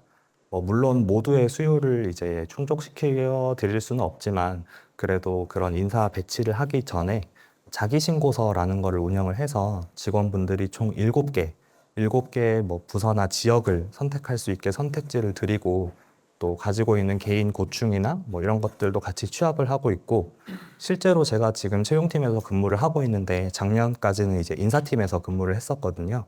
그래서 직원 개개인의 이런 고충 같은 거를 지금 상상하시는 것보다 훨씬 더 많이 고려하고 조금 보고 있기 때문에 그 점 참고해 주시면 좋을 것 같습니다. 그리고 옆에 보시는 것처럼 뭐 직급별 뭐 소통 연수, 직무 연수, 역량 강화 연수, 학술 연수 등 다양한 연수 제도 진행을 하고 있고요. 그리고 복리후생 같은 경우에는 뭐 합숙소 제공을 해드리고 있습니다. 이렇게 순환 근무를 하면 이제 집을 구하기가 어렵잖아요. 그래서 저희는 저희 공사에서 이제 전세 제도 활용해가지고 뭐 아파트나 오피스텔 구해서 직원들에게 이제 연고지 외에 근무하실 때 좀 제공을 해드리고 있고, 저 역시도 고향이 이제 대구랑 포항 쪽인데 지금 부산에서 근무를 하면서 1인 오피스텔에서 아주 아늑하게 잘 살고 있습니다. 그리고 뭐 생활 지원 같은 경우에는 뭐 복지 포인트, 법인 콘도, 최단식 경조사 등 있고, 여기서 가장 좀 좋아 보이는 거는 직장 어린이집입니다. 저희 공사는 본사 2층에 그 어린이집을 운영을 하고 있는데요. 그래서 실제로 이제 자녀가 있으신 직원분들께서 출근을 하실 때 아기들 손을 잡고 출근을 하세요. 그래서 그 출근할 때 맨날 그 모습을 보는데 그 굉장히 좀 추억이 될 것 같고, 또 실제로 아이를 양육하는 데 굉장히 도움이 될 것 같은 좋은 제도라서 뭐 이런 것도 운영을 하고 있다 한번 자랑했습니다. 그리고 이거는 호프 채용 모델인데요. 저희는 이제 청년들에게 좀 희망을 주고자 이런 호프 채용 모델 구축을 해서 운영을 하고 있습니다. 일단 뭐 아까 말씀드린 것처럼 뭐 채용 설명의 현장이나 아니면 뭐 간담회 등 통해서 실제로 여기 청년 구직자들이 원하는 바가 뭔지, 어떤 채용 방식을 원하는지 이런 그런 목소리들을 조금 구체적으로 듣고 있고요. 그리고 이제 정보 비대칭성 해소를 위해서 이렇게 모든 정보를 투명하게 전부 다 공개하고 있습니다. 저희 회사는 이렇게 운영을 하고 있는데 나중에 취업 준비를 실제로 해보시면 이 정도까지 공개되는 회사는 굉장히 적다는 걸 아실 수 있을 겁니다. 소개해드렸던 채용 공고 알림이 서비스도 운영을 하고 필기 전형도 역시나 과목부터 시작해서 비중까지 모두 공개를 하고 있고요. 그리고 면접 같은 경우에도 어떤 식으로 면접이 진행되는지 아주 구체적으로 다 말씀을 드리고 있으니까 실제로 나중에 취업 준비를 할 때 이런 자료들을 잘 참고해서 준비를 해보시면 좋을 것 같습니다. 그리고 이거는 실제로 이제 전형 결과가 발표될 때 주어지는 보고서인데요. 여기 보시는 것처럼 그래프로 이제 본인의 점수를 알려드리고 또 평균 점수까지 같이 알려드릴 수 있어요. 그래서 자기 점수를 아는 데서 그치지 않고 지금 내 강점이 뭐고 약점이 뭔지도 잘 파악할 수 있도록 이렇게 도식화해서 결과를 보여드리고 있습니다. 그리고 이것도 실제 화면인데 여기 합격 점수 커트라인도 공개를 하고 이제 가점을 포함한 본인의 점수가 얼마인지도 보여드리고 있고 또 옆에 보시는 것처럼 순위까지 모두 공개를 하고 있습니다. 그리고 이렇게 공개를 하는 것에서 멈추지 않고 여러 가지 교육 자료들도 제공을 해드리고 있는데요. 여기 보시는 것처럼 서류 전형에 필요한 공사 사업을 조금 쉽게 설명한 영상을 제공하거나 여기 필기 전형 이제 대비를 하실 때 실제 우리 공사에서 근무하시고 있는 신입 직원분들 중에 필기 시험에서 굉장히 고득점을 이루신 분들 대상으로 이제 간담회를 열어서 그거를 촬영한 후에 그 유튜브 채널에 업로드 해 놓았으니까 이런 것들도 한번 참고해 보시면 좋을 것 같습니다. 그래서 이렇게 열심히 채용팀에서 노력을 해서 여러 가지 상도 잘 받아서 그런 공정채용 우수 기관으로서의 그 운영을 잘 하고 있고 또 인사혁신 우수 사례 경진대회에서 1위로 수상하는 등의 성과도 올릴 수 있었습니다. 그리고 22년도에는 고용노동부 장관님께서 직접 이제 현장을 이제 방문을 해주셔가지고 우리 공사의 임원진이랑 신입 직원분들 간의 이런 간담회도 가질 수 있었습니다. 일단 지금까지 발표한 내용은 여기까지인데요. 사실 그 기회가 찾아오는 건 언제 어떻게 찾아오실지 모릅니다. 제 경험을 말씀을 드리면 저는 사실 저희 공사 취업에 크게 관심이 있는 편은 아니었어요. 근데 그때 기준으로 제가 제일 좀 비중을 두고 준비를 하던 기업이 항상 저희 공사랑 필기시험을 같은 날에 운영을 했었거든요. 근데 제가 취업을 했던 21년도에만 분리를 해서 채용을 하더라고요. 그래서 이제 여기까지 지원을 해야겠다 해서 지원을 했고 그 첫 시도가 이렇게 돼서 지금은 굉장히 좀 만족하면서 잘 다니고 있습니다. 근데 이제 그렇게 할 수 있었던 거는 제가 그래도 평소에 나름대로 열심히 준비를 하고 있었기 때문이라고 생각이 됩니다. 그래서 여러분들도 평소에 이제 자신만의 계획을 잘 구축을 하고 그 계획에 좀 확신을 가지고 운영을 하시면 금방 조금 행운이 찾아오실 수 있을 것 같고 저희 주택금융공사는 조금 멀리에서나마 여러분들에게 그 행운이 보다 더 빨리 찾아오기를 항상 기원하고 있겠습니다. 그럼 긴 시간 발표 들어주셔서 정말 감사합니다.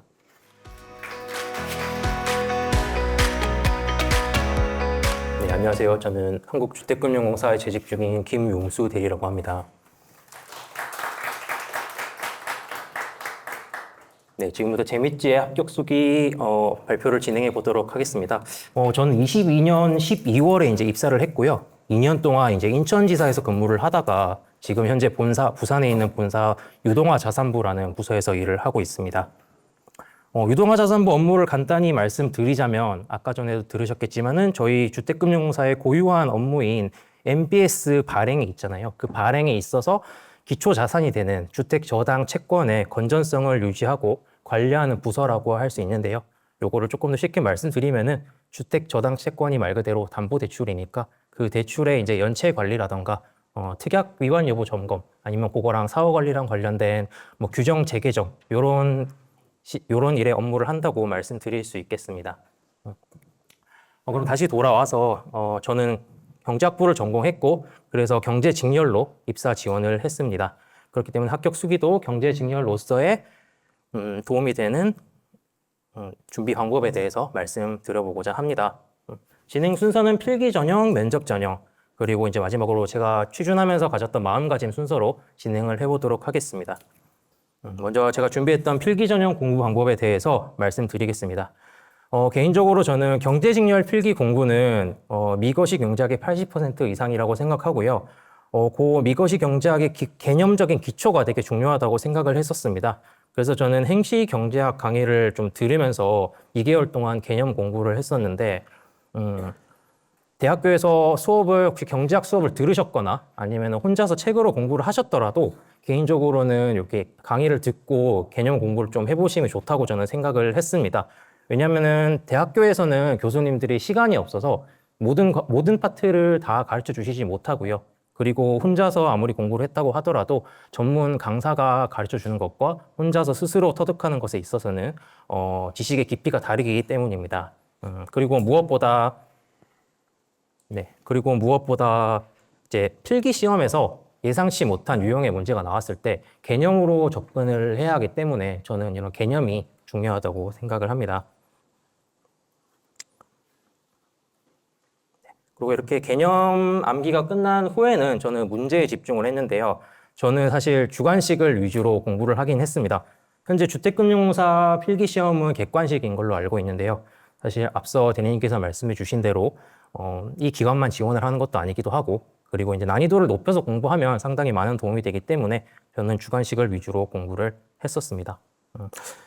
주관식 공부 방법은 모든 문제를 태블릿에 제가 보고 해설을 적었고요. 그 제가 적은 해설을 답지 해설과 비교를 하면서 제가 못 적은 디테일들이 어떤 것이 있는지 이런 식으로 대조하면서 적지 못한 부분을 보완해서 공부하는 식으로 준비를 했었고요. 필기 공부를 1년 동안 했던 것 같은데 그런 식으로 해서 황종우 연습식이라는 걸로 저는 준비를 했고 그 책을 1년 동안 5번 정도 돌리니까 대부분의 문제는 풀 수 있었던 것 같습니다. 그리고 다음으로 객관식인데요. 객관식은 이렇게 제가 주관식으로 준비를 했다 보니 상대적으로는 쉬웠어서 객관식 문제집은 2-3권 정도 풀어보고 크게 대비한 점은 없었던 것 같기는 합니다. 다만 객관식으로만 준비를 하시는 분들도 많이 계세요. 그래서 제가 객관식을 준비했던 경험 그리고 주변에 있는 취준생들의 의견을 참고해 보자면은 객관식을 위해서 객관식 문제집으로 대비하는 경우에도 역시 문제집을 여러 번 이제 풀어보는 게 되게 중요하고요. 그리고 무엇보다 객관식은 상대적으로 주관식 문제보다는 깊이에 있어서 한계가 있을 수밖에 없습니다. 그렇기 때문에 객관식으로만 대비를 하겠다 하시는 분들은 더더욱 뭐 행식 강의 같은 걸 들어서 좀 개념적 기초를 다지시면 도움이 되지 않을까 하는 생각이 듭니다. 그 외에 논술이라던가 금융 시사 같은 경우에는 현재 공사는 논술 시험이 따로 있지는 않은데요. 여기 PT 면접이라던가 이런 부분에서 상당히 이어지기 때문에 대비를 하실 경우에 많은 도움이 된다고 생각합니다. 저는 그 유명한 금융 시사 책들이 있어요. 그런 책들을 구매해서 주제별로 정리해서 그 주제 몇 개를 골라서 실제로 논술 형식으로 한번 써보는 식으로 연습을 했었던 것 같고요. 이런 논술 대비를 하시는 경우에 있어서는 직접 여러 번 써보는 것이 가장 중요한 연습 방법이라고 생각합니다. 그리고 시사를 대비하기 위해서 저는 이메일로 무료로 받아볼 수 있는 뉴스를 구독해서 일주일에 한 번씩 일주일치 이제 최신 이슈들을 정리하는 식으로도 대비를 했었던 것 같습니다. 그리고 NCS 문제집도 조금 시험을 치는 기관이 있는 걸로 알고 있고 공사도 현재 NCS를 친다고 제가 들었던 것 같은데요. NCS 공부는 개인적으로는 문제가 어떤 유형인지 몰라서 이제 시험장에서 어려움을 많이 겪는다고 알고 있는데 그래서 저는 NCS 문제집을 풀어서 어떤 유형의 문제가 나오는지 참고하는 정도로만 준비를 했었던 것 같고요. NCS 문제를 너무 많이 푸는 데 집중하는 것보다는 차라리 미거시 경제학을 더 공부하는 방식을 저는 선택을 했습니다. 마지막으로는 저희 공사도 마찬가지지만 국제경제학과 화폐금융론도 과목으로 이제 출시가 됐는데요.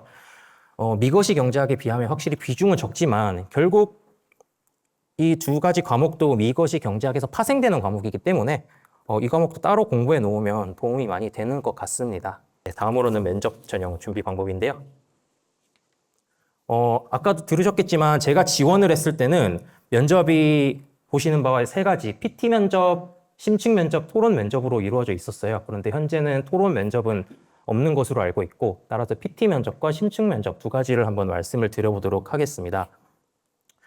PT 면접은 당일에 전공 주제를 주고 준비 시간을 어느 정도 준 후에 면접관들 앞에서 발표를 하는 형태입니다. 이런 발표 면접 대비는 실전과 같이 해보는 것이 저는 중요하다고 생각을 했고요. 그래서 저는 학교 후배들 앞에 앉혀두고 실제로 연습을 했었던 것 같아요. 그리고 다른 취준생 분들은 면접 스터디를 많이 하신다고 알고 있는데 그 방법도 저는 되게 좋다고 생각합니다. PT 면접은 전공 공부가 사실 가장 큰 도움이 되는 것 같습니다. 왜냐하면 PT 면접 주제가 전공 관련된 주제이기 때문입니다.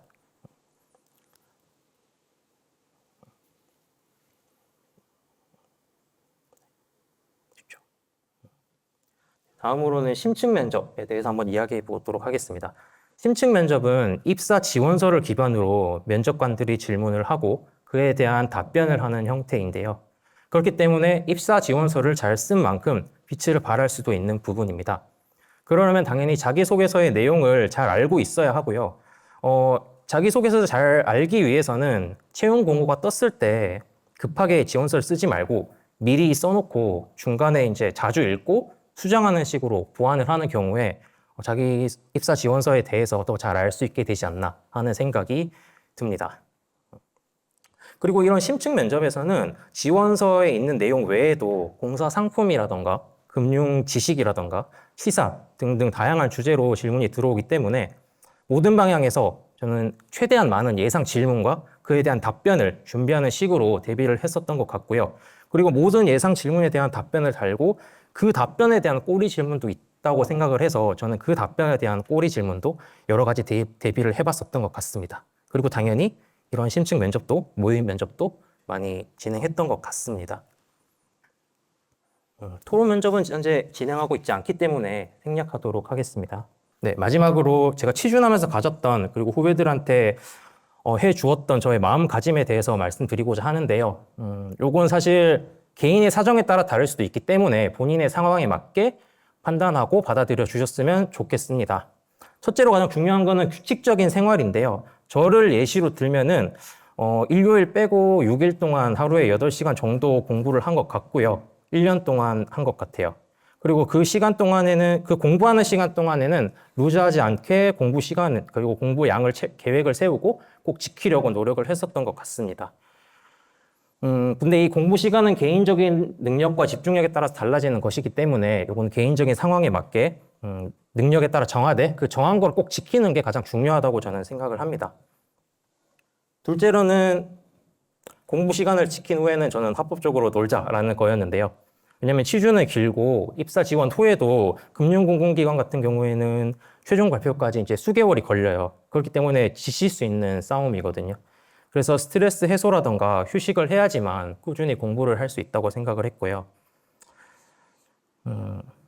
네. 그리고 공부를 하고 나면은, 솔직히 말씀드리면은 공부 시간 외에는 게임도 많이 하고, 많이 술도 마시고, 쉬었던 것 같아요. 공부하는 시간에만 이제 집중을 해서 하는 식으로 저는 전략을 짰던 것 같습니다. 그리고 셋째. 저는 초반에는 입사 지원을 뭔가 필기 전형이 어떤 식으로 이루어지는지 경험을 위해서 두세 군데 지원을 했었던 것 같은데 그 후에는 결국 경험은 비슷해지거든요. 필기 전형은 한두 번 가면 결국 비슷한 경험을 겪기 때문에 우리의 목표는 필기 전형을 합격을 하는 거잖아요. 그렇기 때문에 그 후에는 필기 전형을 경험하기 위해서 여러 군데 지원을 하기보다는 그 시간에 필기 공부를 더 해서 제가 경쟁력을 더 갖추기 위해서 공부에 더 집중을 했었던 것 같습니다. 그리고 마지막으로는 제 자신을 객관화하려고 되게 많이 노력을 했는데요. 취준생의 최종 목표는 결국 취업이고 이 취업이라는 거는 곧 다른 취준생들이 떨어지고 자기가 붙는 거잖아요. 그래서 이제 다른 취준생들을 만나면서 제 자신이 이제 그 사람들과 비교했을 때 어느 정도가 되는지 항상 비교했었던 것 같고 그리고 항상 최대한 저보다 준비가 덜 된 사람들을 보면서 만족하기보다는 결국 합격하는 사람들은 경쟁력 있는 공부를 열심히 한 취준생들이니까 그 사람들을 보면서 저도 그들을 이기기 위해서 많은 노력을 했었던 것 같습니다. 제가 준비한 자료는 여기까지입니다. 여러분들도 열심히 준비하셔서 좋은 합격 소식을 들으셨으면 좋겠습니다. 감사합니다. 네, 안녕하세요. 저는 이번 재밌지에이아에서 합격 수기 IT 직군을 발표하게 된 ICT 인프라부의 조현진 대리라고 합니다. 네, 저 같은 경우도 입사 시기는 방금 앞서 발표한 김용수 대리랑 똑같은 입사 동기이고요. 그러면 제가 오늘 발표할 목차는 저희 회사에 총 3가지 전형이 있는데 그때 제가 어떻게 준비했는지 고려했던 점은 무엇이었는지 발표하고 그리고 마지막으로는 제가 채용 과정을 진행하면서 후회했던 점 그리고 여러분들께 하고 싶은 말을 하고 발표 마치도록 하겠습니다. 네, 그럼 첫 번째로 서류 전형입니다. 서류 전형 같은 경우에는 IT 직군 같은 경우 이제 입학하고 그리고 졸업까지 다양한 프로젝트나 IT 관련 경험들을 진행하게 되는데요. 저는 자기소개서를 작성하기 전 이런 경험들을 일단 내가 이때까지 뭘 했는지 나열을 처음에 다 했습니다. 그리고 나열을 한 다음 저희 채용 공고상에 직무기술서라는 서류가 따로 있거든요. 여기 보시면은 주요 직무에서 필요 지식이 어떤 건지, 필요 기술이 어떤 건지 나와 있는 서류가 있는데 여기에 나와 있는 항목들과 제가 했던 경험들을 매치하여서 자기소개서에 맞는 항목에 그 경험들을 정리해서 작성을 하였습니다. 그리고 아마 이번 연도에는 어떨지 모르겠는데 아마 비슷할 거예요. IT 직군 같은 경우에는 제가 했던 프로젝트들 중 좀 자신 있는 경험, 그러니까 질문을 받으면 제가 자신 있게 답변할 수 있는 그런 경험들이 한 개씩은 있을 거거든요. 그런 항목들을 어필할 수 있는 항목이 있는데 저 같은 경우에는 가장 자신 있는 경험을 그런 어필 항목에 작성을 하여서 면접을 좀 유리하게 이끌 수 있었습니다. 네, 그리고 자기소개서를 작성함에 있어서 아까 앞선 분들도 말씀드렸다시피 면접을 염두에 두시고 계속 작성을 하셔야 하거든요. 그리고 여기 보시면 처음에 약점이 될 수 있는 내용은 적지 말기라고 해놨는데 컴퓨터공학과 같은 경우는 전공 과목의 분류가 굉장히 세분화되어 있거든요. 네트워크, 데이터베이스, 그리고 서버 이런 식으로 다 세분화가 되어 있는데 그 중에서 본인이 좀 모르는 전공 과목이 있을 수도 있거든요. 그런데 그런 항목들을 괜히 자기소개서에 적으면은 면접에서 좀 공격당할 수도 있습니다. 그러니까 이런 항목은 적지 마시고 그리고 프로젝트 같은 경우도 조별 프로젝트를 많이 진행하거든요. IT 컴퓨터 공학과 같은 경우는. 그런데 그런 거에서 본인이 기여를 안 한 프로젝트가 분명히 있을 수도 있어요. 그런데 괜히 그런 항목 좀 있어 보인다고 자기소개서에 적는 순간 이제 면접위원분들한테 공격을 당할 수도 있기 때문에 적지 않으시는 걸 추천드립니다. 그리고 방금도 말했다시피 저희 면접위원분들이 합숙해서 자기소개서를 분석하는 시간을 가지거든요. 그렇기 때문에 면접위원분들도 자기소개서를 읽기 편하도록 2갈씩 작성으로 최대한 작성해 주시는 게 좋을 것 같습니다. 그리고 이제 저 같은 경우는 좀 국토교통부에서 주관하는 좀 대규모 프로젝트를 한 경험이 있어요. 여기 보시면은 이게 제 자기소개서 일부인데 직무기술서 항목에 저는 이 프로젝트에 대한 설명을 해서 면접위원분들이 이걸 좀 흥미롭게 읽고 관련해서 질문을 좀 많이 받았었거든요. 그래서 좀 면접을 많이 유리하게 진행을 한 편입니다. 네, 그 다음으로 두 번째로 필기 전형 설명드리겠습니다. IT 직군 같은 경우에는 이제 필기 시험을 치기 전에 코딩 테스트를 먼저 진행하게 되는데 이 코딩 테스트 같은 경우는 프로그래머스라는 특정 플랫폼이 있습니다. 해당 플랫폼에서 채용 시험이 진행이 되기 때문에 프로그래머스 이용해서 코딩 테스트를 대비하시면 됩니다. 프로그래머스가 좋은 것이 레벨 난이도도 분류가 되어 있고 그리고 가장 좋은 게 이 자료 구조 알고리즘별로 많은 문제들이 준비되어 있고 프로그래머스 같은 경우는 어떤 문제는 이런 문제는 해시로 푼다 이런 식으로 좀 가이드를 잘 제시해 주거든요. 이걸 풀다 보면은 문제 푸는 스킬이 좀 늘어나기 때문에 프로그래머스로 대비를 하시면 될 것 같습니다. 그리고 IT 직군 필기 시험 같은 경우 저희 컴퓨터 좀 국민 자격증이라고 불리는 정보 처리 기사라는 자격증이 있습니다. 해당 자격증과 필기 시험의 범위가 굉장히 유사하고 물론 난이도는 조금 높다고 생각합니다. 그래서 정보 처리 기사 필기를 기본 베이스로 준비하시고 저희 보시면 전산직 계리직 공무원 컴퓨터 일반이라는 과목이 따로 존재하는데요. 이거 같은 경우는 전산직 공무원 필기 시험으로 알고 있는데 이것들도 시중에 책이 많이 준비되어 있어요. 이런 것과 섞어서 좀 필기 시험을 대비하시면 됩니다. 제가 경험하기로는 IT 시험 같은 경우는 금융 공공기관들이 좀 문제 난이도나 결이 좀 비슷했던 것 같거든요. 그래서 다른 금융기관들 필기 시험도 많이 경험해 보시는 게 굉장히 도움이 많이 될 것 같습니다. 네, 그럼 마지막으로 면접 전형 설명드리도록 하겠습니다. 면접 전형 같은 경우는 저는 면접 스터디를 굉장히 추천하는 편입니다. 면접 스터디를 그리고 구하실 때 같은 직군끼리, IT 직군끼리만 구하면은 뭐 스터디가 좀 잘 안 될 수도 있거든요. 이게 비전공자들, 그러니까 전공이 다른 사람들끼리 모이면은 장점이 이제 스터디를 진행하면은 같은 전공끼리는 이제 전공에 대한 피드백을 집중해서 줄 수 있고, 그리고 비전공자들 같은 경우는 발표 태도 그리고 의사 전달력 이런 것들에 대한 피드백을 주기 때문에 그런 부분이 서로 좀 보완이 되면서 점점 성장해 나갔던 경험이 있습니다. 그리고 이제 계속 저도 진행을 하다 보면은 전공자뿐만 아니라 비전공자들이 어떻게 해야 이걸 알아들을 수 있을까 하면서 의식적으로 계속 생각을 했었거든요. 어떻게 해야 좀 간결하고 더 간단하게 대답을 할 수 있을까? 이걸 의식하다 보니까 좀 면접을 준비하는 스킬이 좀 많이 늘었던 것 같아요. 그리고 면접 스터디를 진행할 때 저희 같은 경우는 PT 면접은 같은 직렬끼리 전공 주제를 준비해 오고 서로 발표를 하고 모든 스터디원들이 이제 좀 질문을 하거나 피드백을 주는 형식으로 진행을 했고, 심층 면접하고 인성 면접 같은 경우에는 카페 같은 곳에 자기소개서를 각자 다 올렸었거든요. 그리고 거기에 댓글에 만약에 내가 면접위원이라면 네 자소서를 보고 이런 질문을 할 거다. 예상 질문들은 쫙 달아놓고, 그리고 이제 자기소개서 주인은 그 예상 질문들에 대한 답변을 준비하여 실제 시간과 똑같이 스터디를 진행하였고, 그리고 질문하고 이 답변은 좀 너무 이해하기 어려웠다 이런 식으로 피드백도 주면서 답변을 계속 굳혀나가면서 그렇게 진행을 했었습니다. 네, 그러면 이제 각 면접별로 제가 개인적으로는 어떻게 준비했는지 말씀드리겠습니다. IT PT 면접 같은 경우에는 최신 IT 트렌드 조사 공부 이게 가장 중요한 것 같아요. 이제 이런 IT 트렌드들을 조사하는데 여기 아래에 보이시는 사진이 제가 참고했던 사이트 중 하나이거든요. IT 월드라고 있습니다.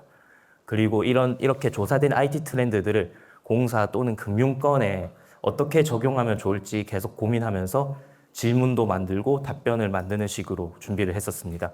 그리고 가장 중요한 게 이 면접 자체가 기본 베이스가 발표거든요. 그렇기 때문에 발표 스킬 향상이 좀 많이 필요합니다. 그렇기 때문에 면접 스터디에서 이를 염두에 두고 발표 스킬을 향상시키는 게 중요할 것 같습니다.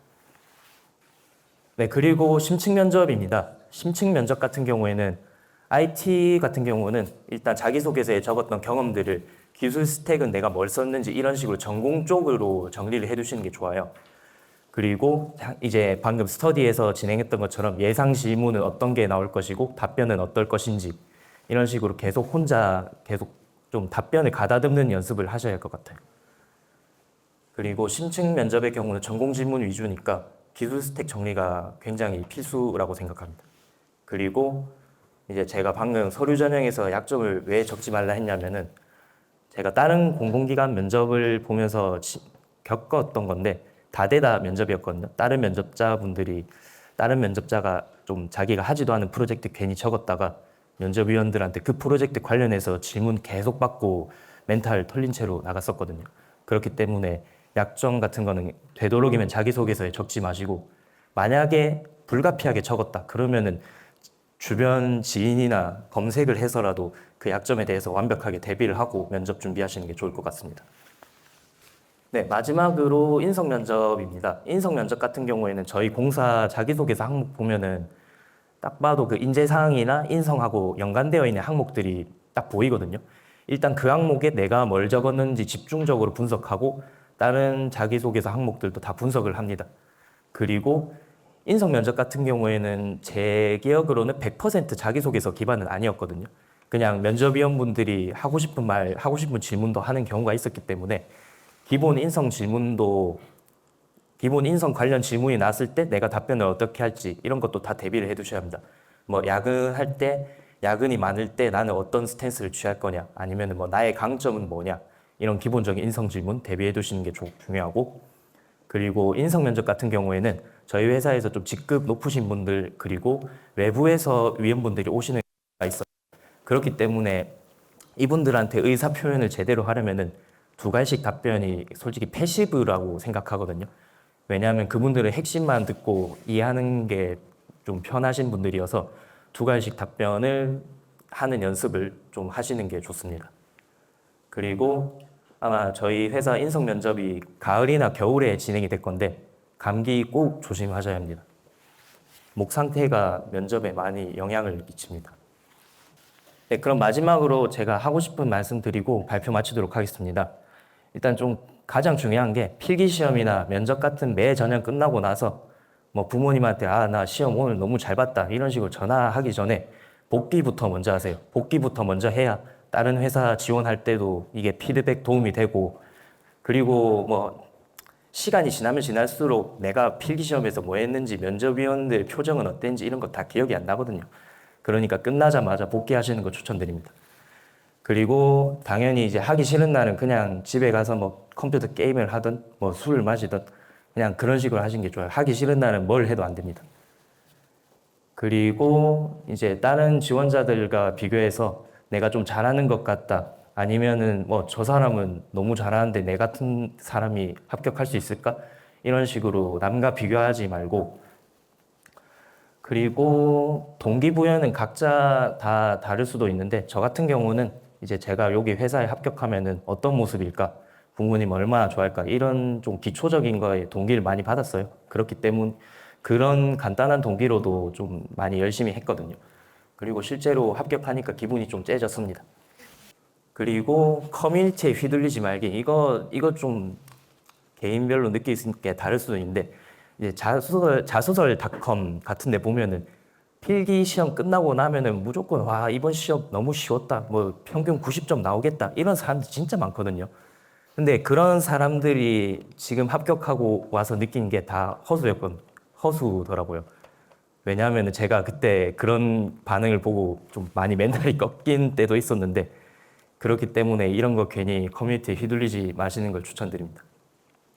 그리고 공사 유튜브에 저희 뭐 브이로그나 채용 설명회 이런 영상들이 굉장히 많이 올라오거든요.